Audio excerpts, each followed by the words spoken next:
Allison Camerata. Good morning, everyone. Welcome to your new day. Chris is off this morning. John Berman joins me here in studio. Big day, big week. Great to have you here. So President Trump hitting the reset button after one of the most chaotic weeks of his presidency. In just hours, the new White House Chief of Staff, General John Kelly, will be sworn in. And the standoff between President Trump and his embattled Attorney General will be on display today. The president is set to meet face-to-face with Jeff Sessions at a cabinet meeting this morning. And as far as we know, the first time they've spoken since the president started saying out loud that he wishes maybe he were gone. All this as President Trump faces several foreign policy threats. Russia's Vladimir Putin has ordered the U.S. to cut its diplomatic staff by more than half in retaliation for new sanctions. And North Korea's latest missile test has President Trump intensifying pressure on China to do more to stop that country's nuclear ambitions. We have all this covered. I want to begin with CNN's Sarah Murray live at the White House. Good morning, Sarah. Good morning, John. Well, it is John Kelly's first day in a very big job. He'll be sworn in later this morning, followed by a cabinet meeting. And of course, the question on top of everyone's minds is, can Kelly actually bring order to this very wild West Wing? Reince is a good man. John Kelly will do a fantastic job. President Trump turning to retired four-star General John Kelly for help rebooting a stalled White House agenda and reining in a chaotic West Wing. That's after Reince Priebus became the latest in a string of high-profile Trump officials to be pushed out in the first 6 months. I think the president wants to go a different direction, wants a little bit more discipline, a little more structure in there.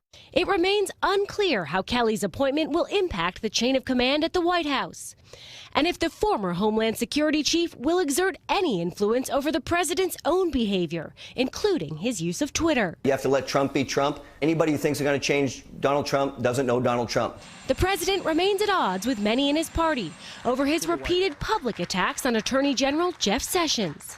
Well, it's kind of hurtful, but the President of the United States is a strong leader. The two men are expected to come face-to-face today at the president's cabinet meeting. Trump also turning to health care this weekend, blasting the Senate's failed efforts to dismantle Obamacare, tweeting, "Unless the Republican senators are total quitters, repeal and replace is not dead."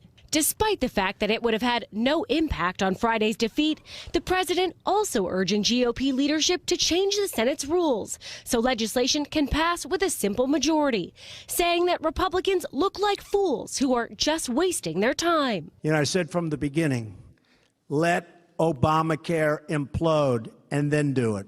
Trump also threatening to end subsidy payments to insurance companies and even eliminate some health benefits for members of Congress if the bill is not passed. What he's saying is, look, if Obamacare is hurting people, and it is, then why shouldn't it hurt insurance companies and, more importantly, perhaps for this discussion, members of Congress? Senator Susan Collins, one of 3 Republican senators who voted against repeal, says Trump's threats wouldn't change her vote. We need to go back to committee, to the Help Committee and the Finance Committee, identify the problems, carefully evaluate possible solutions through hearings, and then produce a series of bills to correct these problems.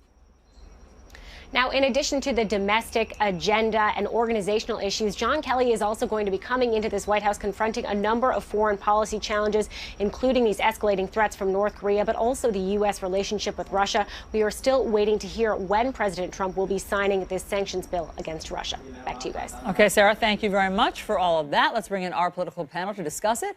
We have White House correspondent for Bloomberg News, Margaret Talev, and CNN political analysts John Avlon and Alex Burns. Great to see all of you. Happy Monday.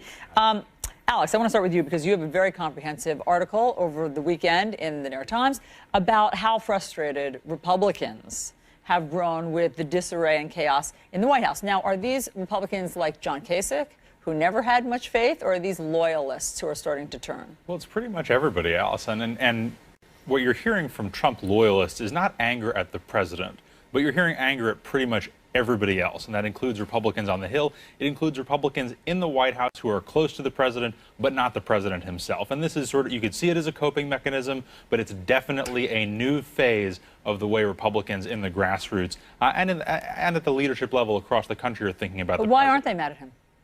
Well, they see him as a newcomer to Washington who's received a lot of bad advice and has been mistreated by Republicans on the Hill. Whether they are right about that or not, I do think that if you sort of play out the next couple steps of this, if you listen to what the president has been saying about Congress over the weekend, you can see that we're potentially headed for a pretty big collision between the forces behind the president and the more conventional leaders on Capitol Hill who want to continue to do things their way. And Margaret, John Kelly, General Kelly, he's the guy who's going to fix everything starting today at 9:30 when he gets sworn in before this cabinet meeting, right?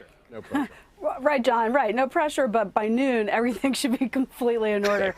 You know, I mean, there are a couple of questions, and one is how much has he already negotiated, or how much will he be able to lock down with the president in terms of who reports directly to him, what ability he has to be a gatekeeper in and out of the Oval Office, both physically and kind of, you know, in general. But also, does the president want more of a peer with whom to bounce off strategic ideas? Should I do this? Should I do that? We've heard folks like Corey Lewandowski say the president's the president. There's no changing him.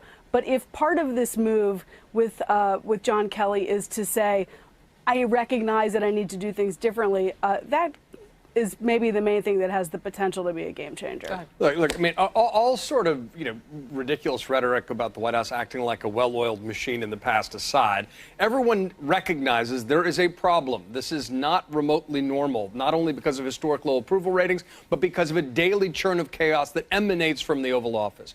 So a new chief of staff may be a corrective that's needed. The president respects generals. John Kelly's got a good rapport with the president, apparently, as well as the other members of the cabinet who are former military. I also think, crucially, he served under Secretary Gates and Secretary Panetta, two really of the wise men of Washington who have a reputation for thinking and governing beyond partisanship, and that may be what this administration needs. Now, the idea of that someone's going to change Trump ain't going to happen, people. Look, Trump's going to be Trump, but maybe his instincts can be channeled more constructively. Maybe. But, you know, we don't know. Look, we don't know if the communications director, Anthony Scaramucci, we don't know if he'll report to the chief of staff or the president. You know, Scaramucci reported to the president before, not Reince Priebus. What about Jared Kushner? Right. Does Jared Kushner report to the president? What about Steve Bannon, who was this co-equal to Reince Priebus the way it was set up before? These are sort of important questions, Alex. Well, and in some ways on an even more fundamental level, you know, when I was talking to Republicans in Washington over the weekend, their big question about John Kelly is, you know, we all like the idea, I mean, Americans like the idea of someone who's not a politician, somebody who has experience from the private sector or from the military being in charge of government. This is a White House that has a broken relationship with Congress. And a broken relationship with sort of just the traditional political mechanisms of Washington. Those are not mechanisms that John Kelly has spent his career operating. So if you're trying to figure out how to work with Capitol Hill, Reince Priebus was clearly not your guy to get that done. The president reached that conclusion a while ago. But is General Kelly the guy to do it? I don't know that there's anyone in or around the administration that sees him as sort of a cure-all for everything. No. Mark, yeah, go ahead quickly. One thing I think we need to push back upon is a framing of the problem in Washington as being outsiders versus establishment. I think it's perhaps better understood as competence versus incompetence. I think that's a more fair, less pejorative way of saying the challenges this administration is facing right now. Margaret, let's look at the week, just to remind people, because it's hard to get your mind around what last week looked like, but we have some helpful Monopoly pieces here on the screen that will guide us through. On Monday, there were some attacks against the Attorney General, Jeff Sessions, and the president made a political speech, or at least portions of it, in front of the Boy Scouts. Which the Boy Scouts later apologized for. There you go. Next, he said that he was more presidential than every president except for Abraham Lincoln. That was on Tuesday, but I think more happened on Tuesday. Abraham Lincoln later apologized for that. On Wednesday, he seemed to surprise the Joint Chiefs by banning transgender soldiers from the military. On Thursday, that was the Scaramucci explosion day. That went public. And then on Friday, Obamacare, the repeal and replace, failed, and Reince Priebus resigned. I think there was actually more even that happened that week, but that's just a starter course for where we are. There really was. Two other things happened. One is that Jared Kushner came out publicly, put a public face after operating largely behind the scenes and said he didn't collude at all with the Russians. And the other is that, of course, the president had to come forward and signal, at least with a brief statement, that he was going to support, ultimately sign that sanctions legislation. So, look, this really is a reset week for the president. Last week was a fairly catastrophic week, and I think everyone inside the West Wing recognizes this not only as an opportunity, but as, like, a mandatory opportunity to kind of take back control of the process. I want you all to sit back and imagine the most uncomfortable Thanksgiving meal you've ever had. And then, Alex, is that what this cabinet meeting, because the president will hold a cabinet meeting today, is that what that will feel like? You have Jeff Sessions, the Attorney General, face-to-face, we believe, with the President of the United States for the first time since the president started his campaign of public humiliation against him. You know, what's that going to be like when the two men are sitting face-to-face? And do you think we'll see this, you know, cabinet fluff session, you know, literally going around the table, you know, saying, you know, dear leader, this is how much we like everything that you've done for us so far? John, I think like an uncomfortable holiday meal with family, I think people will probably say a lot of positive things that they don't mean. And I think they will probably all be on their best behavior, right? I think that, you know, anyone expecting sort of public enmity between Donald Trump and Jeff Sessions face-to-face. If that were going to happen, it might have happened already. One of the sort of ironies of this president, right, is that he's known as such a tough guy. He's known as someone who likes firing people, actually hates face-to-face confrontation with people who he's close to. So, you know, I wouldn't be shocked to see him say really nice things about Jeff Sessions at the cabinet meeting, and then maybe turn around and say not so nice things in a different context. That's pretty much been the pattern with the president and a lot of people who are close to him. Is this whole John Kelly move to chief of staff, is this part of a larger chess game, as has been speculated, where Jeff Sessions stays, but he's moved to Department of Homeland Security? So I'm reluctant to embrace the chess metaphor with this presidency and administration. That said, there certainly has been a lot of telegraphing that this could be a quote-unquote elegant solution to the president's problem. You move Sessions over, you don't fire him, make it less of an insult, and then maybe put someone, a more compliant AG who comes in who would take the steps necessary to fire Mueller. If that happens, it will not actually solve the problem because it's transparently what it is. It's an attempt to basically just achieve the president's ends with sort of minimal insult. And you're saying it won't work because Republicans are going to recognize it for what it is. Lindsey Graham's already called it out and said that that looks wrong, it feels wrong because it is wrong. And the fundamental problem is the president doggedly seems to want to derail the Russia investigation. And if he sidelines Mueller, if he files Mueller one way or the other, that's going to kick off a constitutional crisis. Make no mistake about it. Hey, Margaret, let's talk about health care for one moment, because the president, Kellyanne Conway, suggested the president will decide this week whether or not he pulls subsidies to insurers, subsidies that actually help low-income Americans pay for health care. That is the next big decision we think the president has to make. You know, do you think he would go that far as to basically force Obamacare to implode on itself? I'm loath to predict what the president's going to do for obvious reasons, but I'll say this. I think fundamentally there are two questions for the president. Number one is, does he really want to get into an all-out war with the Republican Party, of which he is the leader? He spent a lot of time calling Republican lawmakers them rather than us. But that's rhetoric, and this is something quite different. And number two, more broadly, is he going to try to, quote, let Obamacare fail by not doing stuff or by actively doing stuff? I think those are two different choices, both with political and potentially some legal ramifications. So we'll be watching this very closely, but I think what he has hinted at would be actually an enormous and fairly hostile act. And I got to say, I think that Republican legislators want a week or so off right now from this. They don't want to have to deal with the So does the blowback. president. Right. Panel, thank you very much for all of the insights. Great to talk to you. Thanks, guys. Meanwhile, Vice President Mike Pence is in the Baltics, and he's taking on Russia over its retaliation for the U.S. sanctions that President Trump is expected to sign. Russian President Vladimir Putin ordering the U.S. to cut its diplomatic staff by more than half. CNN's Claire Sebastian is live in Moscow with more. What are the latest developments, Claire? Yeah, Alison, 755 people. That's the number that President Putin says he wants to cut from the U.S. diplomatic presence here in Russia. I just want to bring you some clarification on what that will actually mean that we've got from the Kremlin in the last hour or so. They say that the people who it's affected, it's up to the U.S. to decide. It will be diplomats, non-diplomats, as well as local Russian staff. Now, we know that from numbers, the most recent that we've seen from the State Department from 2013, that Russian staff outnumbered U.S. staff here in Russia. So that just gives you a sense of the impact of that. But as for the State Department, a senior official told CNN that they are still assessing the impact of this and how to respond. If they do respond, Russia says they reserve the right to take countermeasures themselves, although President Putin said he does not think that would be a good idea at the moment. But further inflaming tensions here, Alison, as you say, is the presence of Vice President Mike Pence right on Russia's doorstep in Estonia today. Strong comments about how Russia is the biggest threat to the Baltic states, a, quote, unpredictable neighbor. And he had this to say about relations with Russia. We hope for better days, for better relations with Russia.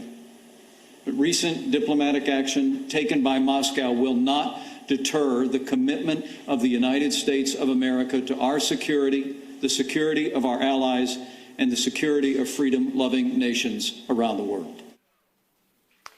So the next step, of course, is that President Trump has said he will sign that sanctions bill. Vice President Mike Pence reaffirming that on that trip to Estonia. So certainly that won't change Moscow's position. They went ahead and retaliated before that happened, but it is certainly something they will be watching closely. John? All right, Claire Sebastian for us in Moscow. Thank you so much, Claire. We do have some breaking news out of Afghanistan. Reuters is reporting that ISIS is claiming responsibility for a deadly attack on the Iraqi embassy in Kabul. The attack started when a suicide bomber blew himself up at the gate, allowing gunmen to get into the embassy and fight with security forces. This attack comes a week after the Taliban leveled an attack on government workers in Kabul, killing 35 people. Police in Alabama are hunting for a fugitive following a jailbreak. 12 inmates escaped from the Walker County Jail last night. Police have recaptured 11 of them overnight. Jail officials not saying how these men got out. Police are, though, urging people in the area to stay off the streets until the manhunt is completely over. All right, tensions boiling over and turning violent at an airport in France. An EasyJet passenger tweeted the moment a member of the ground staff in Nice punched a man holding a baby. An airport official says the victim complained about an 11-hour flight delay when he was hit in the face. A fellow passenger says the punch left a mark. The baby, thankfully, was not hurt. The airport says the attacker, who works for a subcontractor, not EasyJet, has been suspended. All right, well, his anger management class has not worked out, obviously, for him. That is not the right response when a customer No, my customer service complains. response in the questionnaire, I might have said, did not meet expectations. Very good point. Meanwhile, there's been a dramatic shakeup at the White House. Reince Priebus out, John Kelly in as White House Chief of Staff. What do the president's strongest supporters in Congress think of this change? We talk to them next. All of them.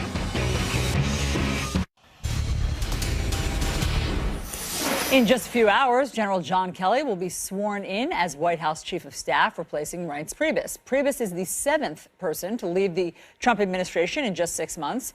Does his departure mark a new beginning? Joining us now is Republican Congressman Chris Collins of New York. Good morning, Congressman. Oh, good morning, Allison. Nice to see you. How are you? I'm well. So, what do you think will change with General John Kelly as Chief of Staff? Well, first of all, let me put a little different spin on what we heard earlier from Alex. This has been a great week for the president. I was at the Jamboree, 40,000 Boy Scouts shouting, "We love Trump, we love Trump."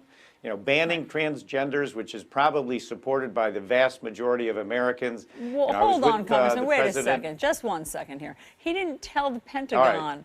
Okay? The Joint Chiefs were taken by surprise. How is that a great rollout of a new policy?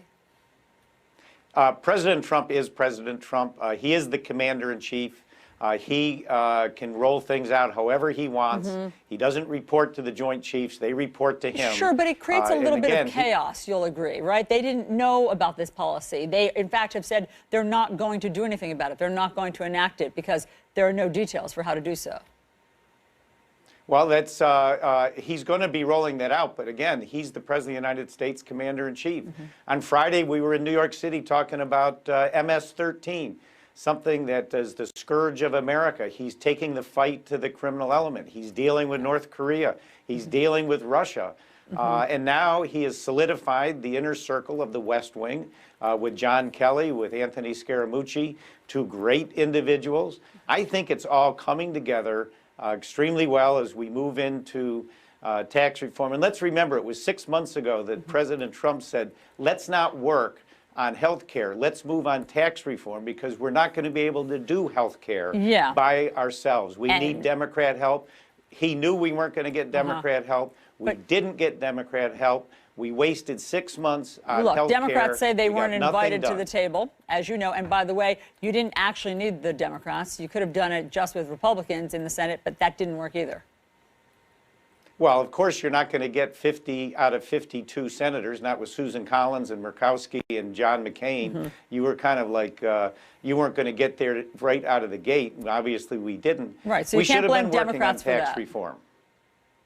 Oh, sure we can. They're the ones that created Obamacare. They wouldn't help us fix it. Now you got Joe Manchin saying, let's get together, but by the way, we're not going to touch the expansion. Well, hold on a We're not second, gonna... Congressman. They say that they will help you fix it. They won't help you repeal it. No, they'll help us fix it on their terms, and we're not going to continue to pay 90% on expansion in the expansion states for able-bodied workers when we pay 50% for the blind and disabled. They want to fix it on their terms. Well, sure, and you want to repeal it on your terms, but isn't this flawed. the point, is that there has to be some sort of negotiation between both parties? And Democrats say they were never invited to any closed-door meetings. They are going to wear it. You know, we said to America, and America agrees, Obamacare has failed. It's failing. It's imploding. I have suggested to the president we absolutely end the cost-sharing revenues on Tuesday. That's tomorrow. To insurance companies, the courts have ruled they're illegal. For anyone to suggest that Trump would be pulling the rug out from under the individual marketplace, when the federal courts have ruled the payments are illegal, let's follow the law, let's end them. And you don't think that that will create chaos in the marketplace, that insurance companies don't it'll absolutely know what create the cost... chaos. Well, it will create chaos. And how does that help Americans? No, it's Obamacare that's failed. The very insurance companies and hospitals that railed against the American Health Care Act are now going to have to live with Obamacare for the next 9 months, the next 12 months, which includes reduced dish payments to hospitals. The CSRs, the cost-sharing revenues, were deemed illegal by a federal court, Allison. And yet, I hear you, Congressman, and yet the lowest income Americans do rely on them, and pulling them just out from under them today would create chaos, according to the experts. So why go down that road? Well, we're not going to break. That's why we had to get rid of Obamacare. That's why the Democrats should have helped us. That's why the insurance companies should not have railed against us in the hospitals. Now we're stuck with Obamacare for the foreseeable future with all the negative pieces.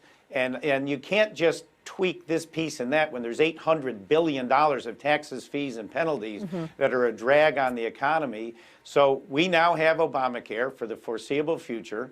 With all the problems we have, especially in the individual marketplace. Connecticut doesn't even have an insurer next year. Iowa, 94 out of 99 counties don't have an insurer So that's next it. So, year. Congressman, that's it. You're just going to watch whatever happens next, or are you going to go to the table with some of the moderates, the 40 moderates in the House, who say that they are ready to go back to the drawing board? Well, by the way, I'm one of those moderates. And we met with the New Dems last week, and you know what the New Dems said? What? Basically, they said we're not going to work. We're not going to talk about ending the expansion, the 90% reimbursement for able-bodied adults. They basically said we'll tweak something a little bit here or there, but we need more money to do this. We need more money to do that, and we're not going to talk about rolling back the expansion of Medicaid. It was all but a joke. The Okay, meeting so was, from frankly, a waste of our time. That's interesting. So from where you sit, there is nothing more the House can do. On health care, no. We're That's what moving I to mean. tax reform, and I would say the insurance companies and are going to have to deal with what they're going to have to deal with because we tried. Allison, we tried to fix this thing, and it didn't play out. So now that it's dead, this is the law of the land. Obamacare is the law of the land. The federal judge has ruled the cost-sharing revenues are illegal. We tried to fix it. Not a single Democrat stood with us when we tried to fix it. And now they're going to say it's our fault. You know, give me a break. Congressman, one more thing. You said that the president, you see good signs ahead. He's trying to solidify the White House and the West Wing. Do you believe that Anthony Scaramucci, the new director of communications for the White House, should report to General John Kelly, the new chief of staff, or to the president? It doesn't matter to me. I mean, let me tell you, Anthony Scaramucci is a tough guy in his own skin. He's got the ear of the president, and so will John Kelly. I would say, frankly, it doesn't matter. But I mean, how do you Two key solidify it? individuals- The reason I ask is because you're saying that now it's going to be streamlined, it's going to be solidified. How do you solidify something if people aren't reporting to the chief of staff? Well, Anthony Scaramucci is the communications director, the spokesperson. Who he reports to, doesn't matter. One thing about President Trump, he talks to who he needs to talk to, when he needs to talk to them, and quite frankly, an org chart, that doesn't mean anything to me, because when he needs to talk to someone that he's going to, and I have no doubts whatsoever that John Kelly and Anthony Scaramucci, along with his other advisors, are going to work very well together, and who cares what the org chart looks like? Very quickly, I know that this is the first face-to-face meeting with Jeff Sessions and the president today at this cabinet meeting. How do you think that's going to go? I think it's going to go just fine. Jeff Sessions, a good friend of President Trump, and he's taken some shots.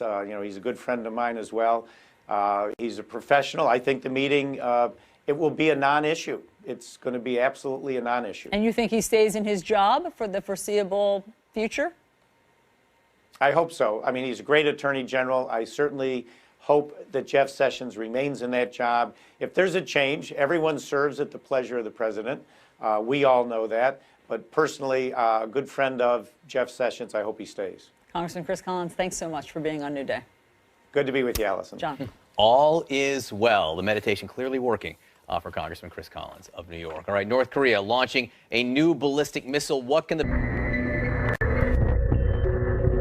Healthcare still very much on President Trump's mind. He tweeted about it a lot this weekend, threatening to cut subsidies to Congress and insurance companies, saying, quote, if a new health care bill is not approved quickly, bailouts for insurance companies and bailouts for members of Congress will end very soon.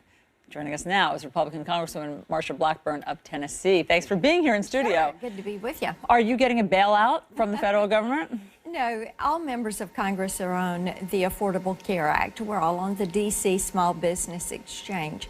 And as the federal government has done, they provide a portion of insurance as a benefit to employees. Right. The president doesn't like those for members of Congress. That's right. And so many of our employees, even those that are in our districts, Allison, are on the D.C. Exchange.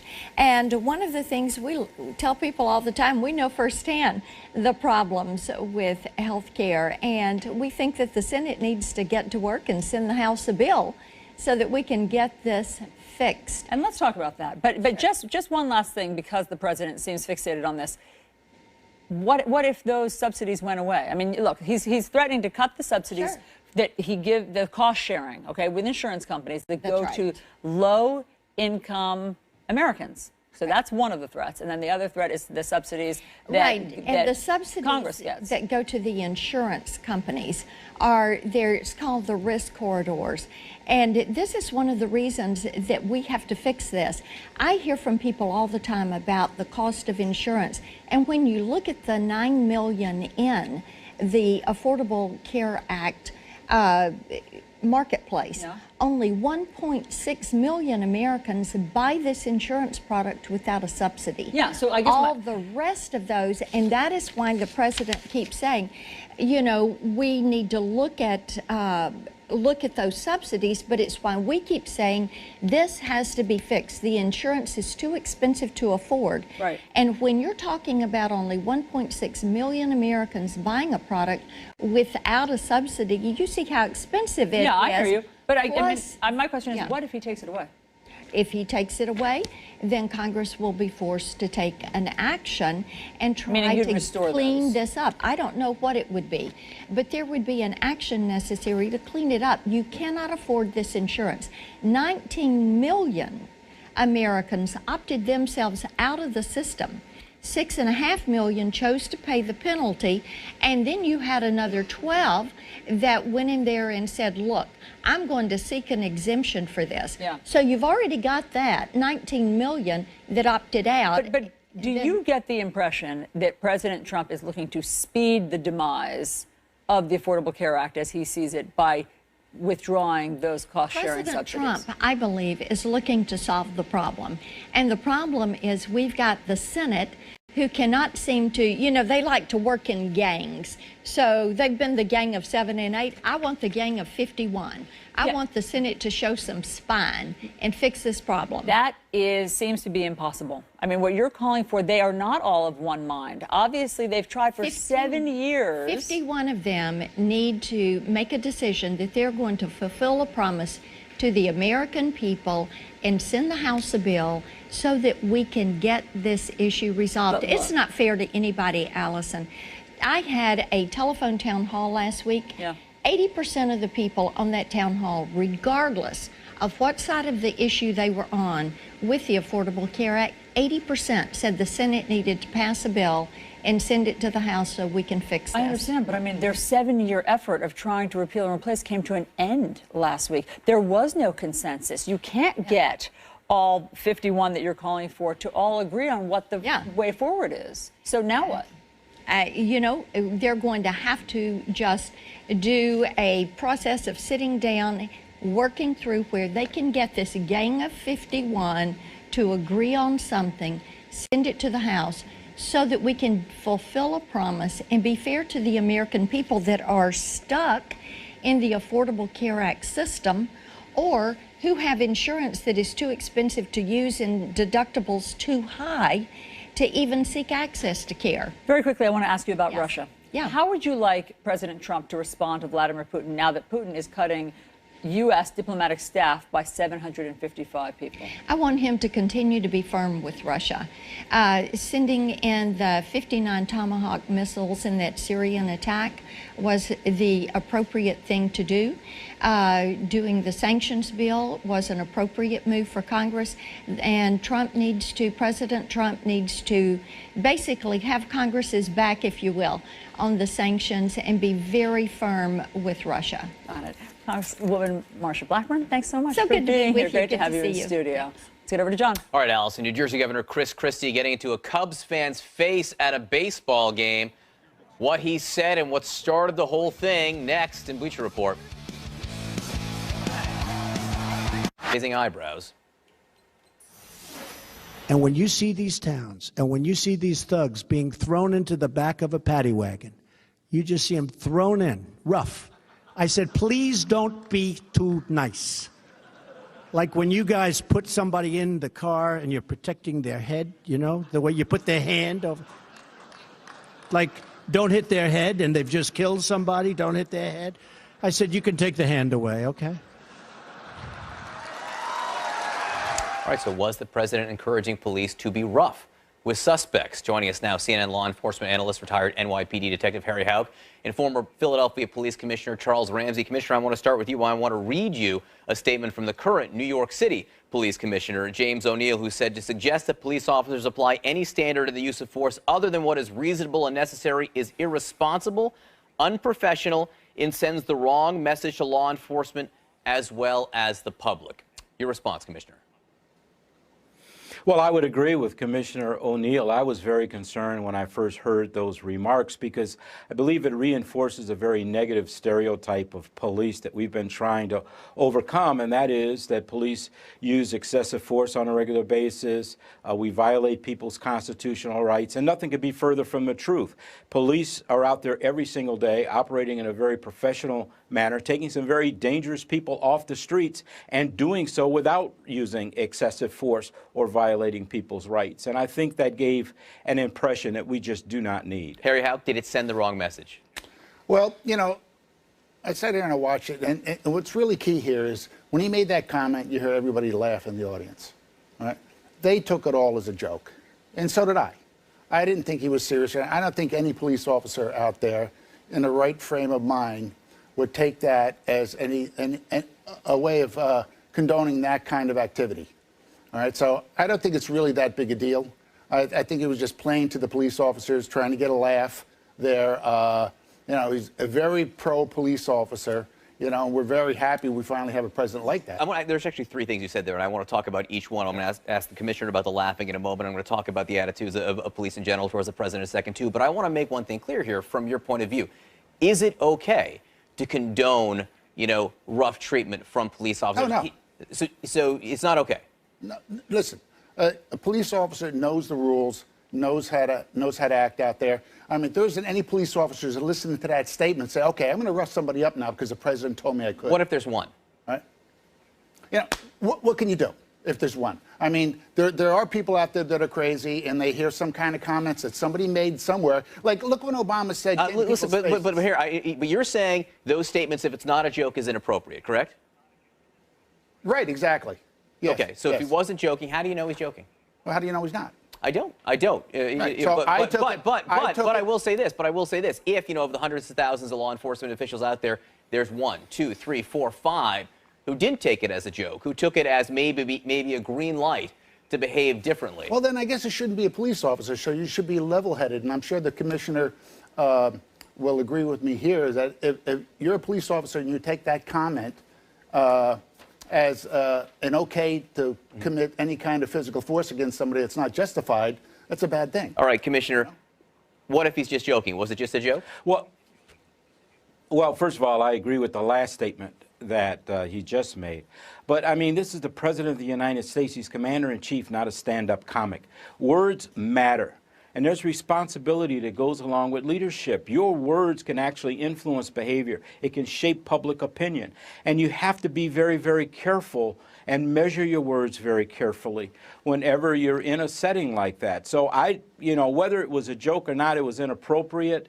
I think those officers, I don't know if they were just starstruck because they're standing behind the president, which doesn't happen every day, and he made a comment and they thought they needed to laugh or applaud. I don't know, but if they truly believe that, then they ought to be ashamed, because that's not what policing is all about.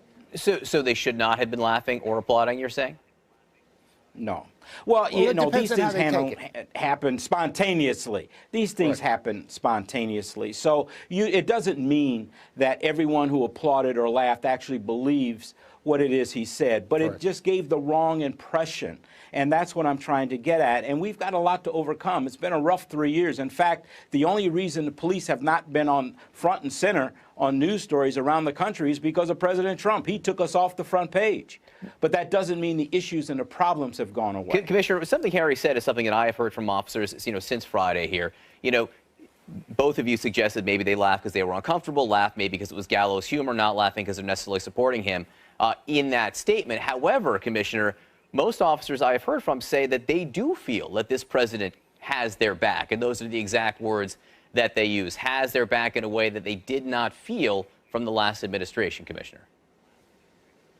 Well, listen, I don't even know what that means, because policing is local, at least on our level, and we're not under the direct command of the president. I mean, we operate based on local state laws, we consistent with the Constitution and so forth. So if you engage in misconduct, if you think the President of the United States is going to come and save you, then you're mistaken. It's just not how it operates. So, and as far as the previous president goes, as far as the previous president goes, I know there was some criticism around President Obama, but he saw a legitimate problem, and that was the trust had been eroded in many of our communities, or didn't even exist in many of our communities, and that's why he formed the President's Task Force on 21st Century Policing, which I had the honor of co-chairing. The very first issue we dealt with was building trust and legitimacy in the communities that we serve, which is important.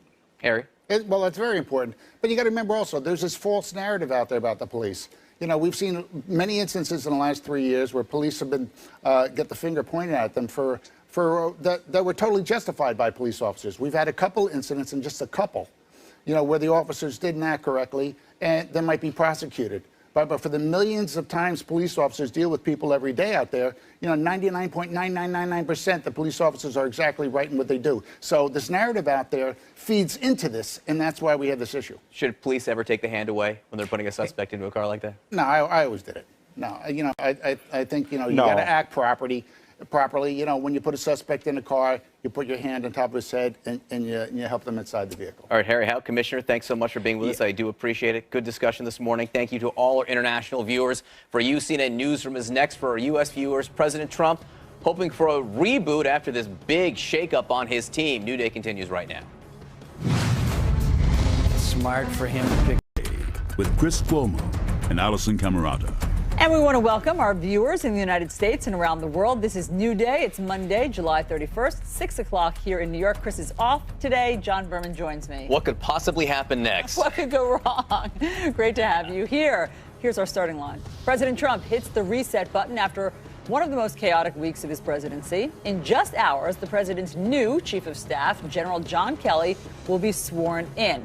And President Trump will finally come face to face with his embattled Attorney General Jeff Sessions after repeatedly attacking Sessions. So what will happen when they meet at a cabinet meeting today? That will be super comfortable. The president also launched a flurry of statements about health care, casting blame for the failure of the repeal efforts squarely on Congress, not him.